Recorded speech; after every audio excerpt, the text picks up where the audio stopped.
Good morning all of you.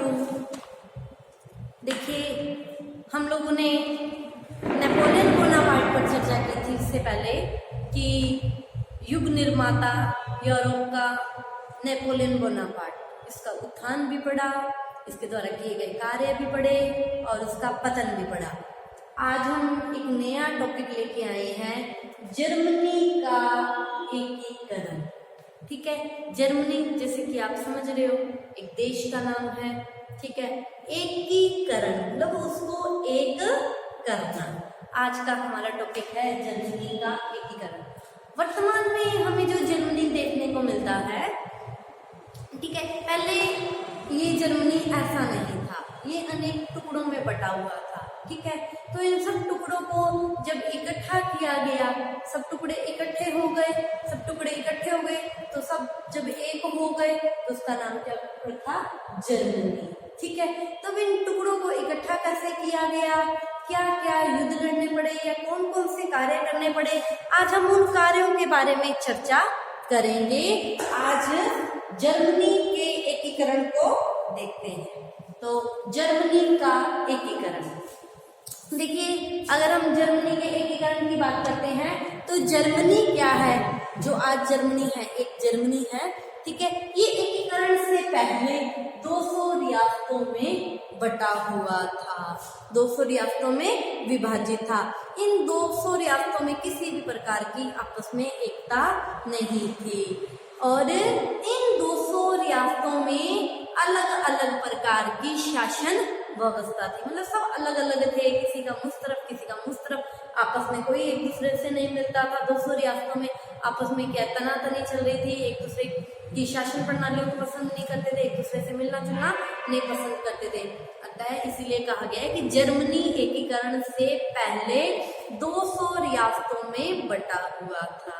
ठीक है, इन 200 रियासतों में किसी प्रकार की कोई एकता नहीं थी और इन 200 रियासतों में अलग अलग तरह की शासन प्रणालियां विद्यमान थी। ठीक है, तो सबसे पहले 1806 में नेपोलियन बोनापार्ट ने क्या किया? दक्षिणी जर्मनी के पर आक्रमण कर दिया। ठीक है, नेपोलियन बोनापार्ट ने दक्षिणी जर्मनी पर आक्रमण कर दिया। ठीक है, और उसने क्या किया? दक्षिणी जर्मनी के जब राज्यों पर आक्रमण किया तो दक्षिणी जर्मनी के 16 राज्यों को इसने जीत लिया और अब ये सारे किसके हो गए? नेपोलियन के हो गए ये 16, तो है ना। अब नेपोलियन ने क्या किया? इन 16 को एक कर दिया। अब तो ये नेपोलियन भी है, अब ये 16 नहीं, अभी एक हो गया। तो सर्वप्रथम 1806 में नेपोलियन बोनापार्ट ने दक्षिणी जर्मनी के 16 राज्यों को मिलाकर एक संघ बनाया। ठीक है, और उस संघ का नाम उसने क्या रखा? राइन संघ। ठीक है, दक्षिणी जर्मनी के 16 राज्यों को मिलाकर राइन संघ का निर्माण किया। ठीक है, अब ये 16 एक हो गए, एक संघ हो गया। ठीक है, ये आपस में मिले, है ना, पता चला भी हम भी जर्मनी के, तुम भी जर्मनी के, है ना।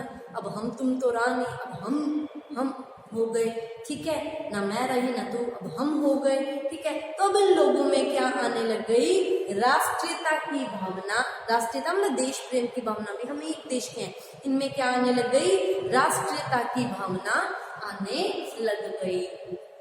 इसीलिए तो नेपोलियन बोनापार्ट को जर्मनी के एकीकरण का जन्मदाता कहा जाता है। ठीक है, तो कई बार छोटा क्वेश्चन भी पूछ लिया जाता है, नेपोलियन बोनापार्ट, ठीक है, जर्मनी के एकीकरण का जन्मदाता, जन्म देने वाला एकीकरण, इसको हम ब्रैकेट में कर देते हैं। ठीक है, नेपोलियन बोनापार्ट कौन है? जर्मनी के एकीकरण का जन्मदाता। 16 राज्यों को मिलाकर एक संघ बनाया और उस संघ में धीरे धीरे क्या आने लग गई? राष्ट्रीयता या देश प्रेम की भावना आने लग गई। ठीक है, अब क्या हुआ? नेपोलियन का पतन हो गया और जैसे नेपोलियन का पतन हुआ तो जर्मनी में जो राष्ट्रीयता की भावना आ रही थी, ये भी क्या होने लगी? धीरे धीरे कम होने लगी। कैसे? देखिए आगे क्या हुआ।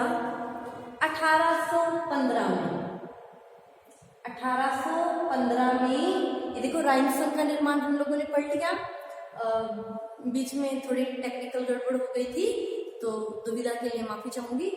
तो क्या हुआ, अब 1815 में वियना कांग्रेस सम्मेलन हुआ, ठीक है। और इस सम्मेलन में इस सम्मेलन का उद्देश्य था जर्मनी में जो देश प्रेम की भावना आ रही थी, एक होने की जो भावना आ रही थी, इसका दमन करना वियना कांग्रेस का उद्देश्य था, ठीक है।